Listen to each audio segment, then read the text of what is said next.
আসসালামু আলাইকুম, hello foodies, this is chef from food freak BD. সবাই কেমন আছেন? আশা করি সবাই ভালো আছেন। আজকে আমি আপনাদের সামনে নিয়ে হাজির হলাম একটি কমন রেসিপি। এটা হচ্ছে কোরিয়ান স্পাইসি নুডলসের একটি রেসিপি। বাট সবাই এটা রান্না করতে পারেন, তবে আমি একদম অথেন্টিক কোরিয়ান স্ট্রিট ফুড স্টাইলে আমি রেসিপিটি আপনাদের সাথে শেয়ার করছি।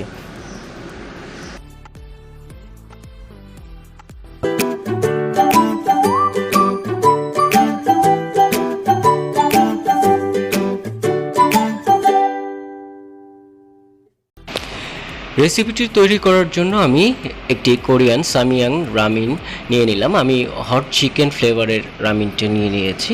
একটি পাত্রে আমি পানি বসিয়ে এই পুরো সম্পূর্ণ নুডলসটা আমি সেদ্ধ করতে বসিয়ে দিচ্ছি।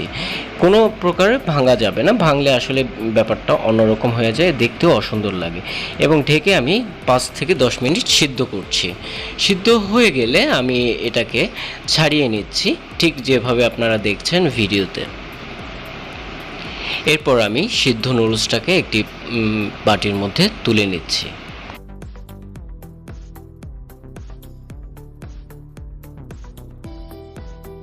এই পর্যায়ে নুডলসের সিদ্ধ করা পানিতে আমি একটি ডিম ভেঙে দিচ্ছি, ঠিক ভিডিওতে যেভাবে দেখছেন সেভাবে।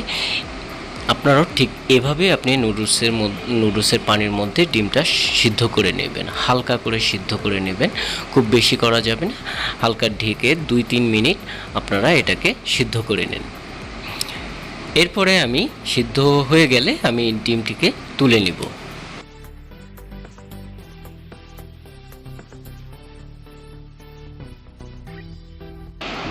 এই পর্যায়ে সিদ্ধ করা নুডলসের বাটির মধ্যে আমি প্যাকেটের মধ্যে দিয়ে দেওয়া মশলাগুলো আমি নুডলসের সাথে মিশিয়ে নেব।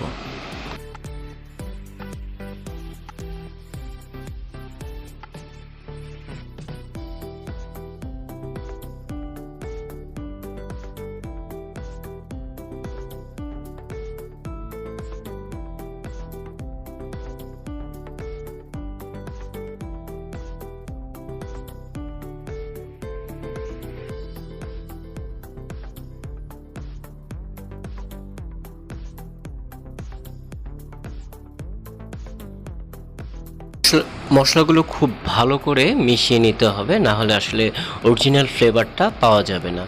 ঠিক আমি যেভাবে করছি আপনারা চাইলেও ঠিক সেভাবে ভালো করে মিশিয়ে নিতে পারেন। স্পাইসি মশলাটা ভালো করে মেশানো হয়ে গেলে আমি নুডলসের উপর দিয়ে আমি যে সাদা তিল এবং ভেজিটেবলের যে একটা প্যাকেট নুডলসের মধ্যে থাকে সেটাকে উপর দিয়ে ছিটিয়ে দিচ্ছি। আমার নুডলসটি এবং সম্পূর্ণ তৈরি হয়ে গেছে। আপনারা ঠিক সেমভাবে আপনারা তৈরি করে বাসাতে খেতে পারেন এবং অসাধারণ একটি টেস্ট। অবশ্যই যারা ঝাল প্রিয় মানুষ আছেন তারাই এটি ট্রাই করবেন, আদারওয়াইজ ট্রাই করার কোনো দরকার নেই। Thank you so much for watching this video.